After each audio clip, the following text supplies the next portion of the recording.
apel gelar pasukan dalam rangka pergeseran pasukan dalam rangka TPS Pilkada serentak tahun 2024. Siap!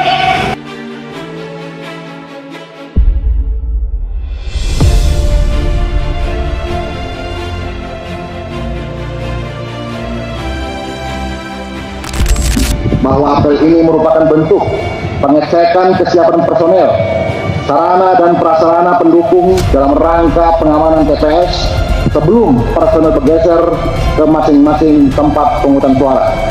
Dengan demikian, diharapkan pengamanan dapat terselenggara secara optimal dan sesuai dengan petunjuk dan harapan pimpinan, sehingga pelaksanaan tahap pungut dan hitung suara Pilkada tahun 2024 di wilayah Kabupaten Sragen dapat berjalan kondusif dan terkendali.